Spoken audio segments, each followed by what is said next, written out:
Now, as I mentioned, Joe Manchin, of course, is public enemy number one right now. But at the same time, we also have to remember that there's also 50 Republicans in that Senate body.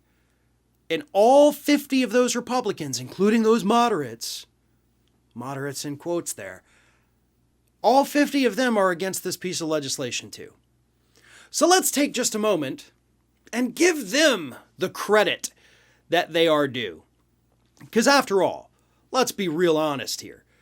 The media, including those of us in progressive media, we have focused a lot of energy this year on Manchin, Sinema, Tester, but really, we also have to give some of that blame to all 50 Republicans in the Senate.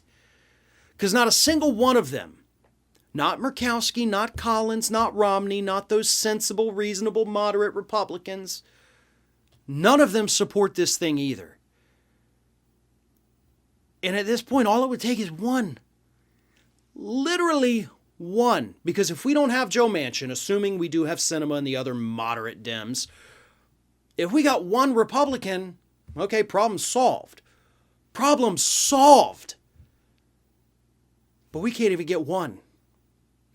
And that also needs to be a bigger talking point too.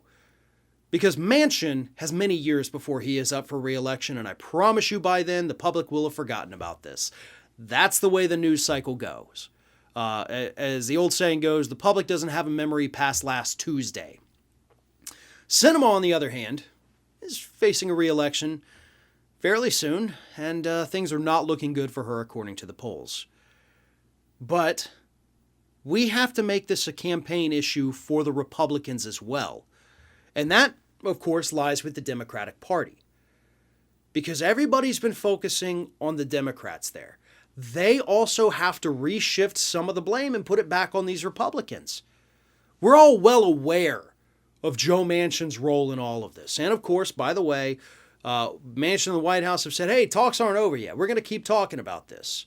So as I actually pointed out yesterday on the show, when Manchin said on Fox News, I can't support this bill, it likely means this incarnation of the bill. But all those Republicans are against it. It wouldn't matter if you cut it down to giving every American a single dollar. Every one of those Republicans would vote against it. Because they know that Build Back Better, even in its scaled down form, would still be a huge benefit to the American public and therefore a huge victory for Democrats to ride into the midterms. So we have to dispel with the myth that there are moderate Republicans out there. And that's what Democrats need to attack. We've heard all the stories about the Republican infighting. You know, oh, Trump's going after McConnell. You've got members of the House going after members of the Senate. There's fighting. They can't agree on anything. But no, at the end of the day, they always come together to do what's not best for the American public. And the Democrats have to hammer on that. Republicans have 20 Senate seats up for re-election in the year 2022. So less than 12 months away, 20 of those Republicans have to defend those seats. It's going to cost them a lot of money to do this. It's very difficult for a party to not only retain every single one of their seats when they have more seats up, but also to win new ones. So Democrats have a shot at making some inroads in the Senate here. Of course, it's going to be hard when they don't have the thing to deliver to the public. So what you deliver instead is the talking point that we would have this if you had one decent Republican in that Senate body. Because right now we don't. It doesn't matter if you're an extremist, if you're a hardcore corporatist like Mitch McConnell, or if you're the seemingly sweet, nice guy, moderate Mitt Romney. They're all the same at the end of the day. They're all fighting against this agenda for political reasons only. And if the Democrats can hammer on that, if the Democrats can make that the talking point, if they can kind of shift some focus away from Joe Manchin, who again, I still agree, he is the biggest villain in all of this. If it weren't for him, we wouldn't be having this conversation. But we cannot let these 50 Republicans get away without any of the blame.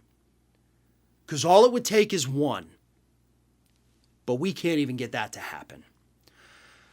I'm Farron Cousins. Follow me on Twitter, YouTube, Instagram, Facebook, at Farron Balanced. And of course, the big YouTube channel, youtube.com/The Ring of Fire. And if that's not enough for you, I also host the weekly Ring of Fire podcast. Just go to rofpodcast.com to sign up.